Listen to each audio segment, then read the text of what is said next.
আসসালামু আলাইকুম। আপনারা ইতিমধ্যে জেনে গিয়েছেন ঈদের দিন এবং ঈদের পরের দিন এসপিএল এর ষষ্ঠ আসর আয়োজন করা হচ্ছে। আমি এসপিএল এর এবার প্রথম অংশগ্রহণ করছি।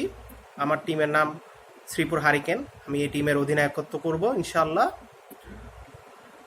আমার টিমটি এবারই প্রথম এসপিএল এ অংশগ্রহণ করছে। পাশাপাশি আমি নিজেও এসপিএল এ এবারই প্রথম খেলতে আসবো ইনশাআল্লাহ।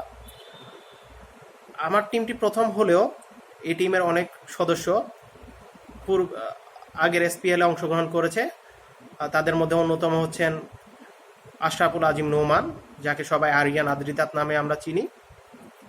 তিনি প্রথম এসপিএল আয়োজনের উদ্যোক্তা। আমার ভাষায় তিনি হচ্ছেন এসপিএল এর জনক। তো অনেকদিন ধরে তিনি এসপিএল এর শিরোপা জিততে পারছেন না। আমরা শ্রীপুর হারিকেন টিমের প্রত্যেক সদস্য চাইব তার জন্য হলেও যেন আমরা এবছর এসপিএল এর শিরোপা জিততে পারি। আর আমি জানি শ্রীপুরের দর্শকরা ক্রিকেট খেলাকে মনে প্রাণে ভালোবাসেন। তো আমি চাইবো তারা প্রত্যেকে যেন ঈদের দিন এবং ঈদের পরের দিন এসপিএল গ্রাউন্ডে চলে আসে। এসপিএল এর প্রত্যেকটি ম্যাচ যেন সরাসরি দেখেন। আর যারা দেখতে পারবেন না তাদের জন্য এবারই একটি সুখবর আছে। আমাদের একটি চ্যানেল খোলা হয়েছে ইউটিউবে, যার নাম শ্রীপুর পাওয়ারফুল লিগ এসপিএল।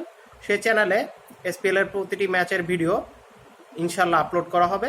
যারা সরাসরি মাঠে এসে খেলা দেখতে পারবেন না তারা আশা করব এসপিএল চ্যানেল থেকে ভিডিওগুলো দেখবেন এবং আমাদেরকে সাপোর্ট করবেন। তো আর পাশাপাশি শ্রীপুরের দর্শকদের কাছে বলবো সবাই শ্রীপুর হারিকেনের প্লে কার্ড নিয়ে মাঠে চলে আসবেন এবং জোরে জোরে চিৎকার করে করে শ্রীপুর হারিকেন টিমকে সাপোর্ট করবেন, আমাদেরকে উৎসাহ দিবেন যেন আমরা এই বছর চ্যাম্পিয়ন হতে পারি ইনশাআল্লাহ। সবাইকে ধন্যবাদ। আসসালামু আলাইকুম।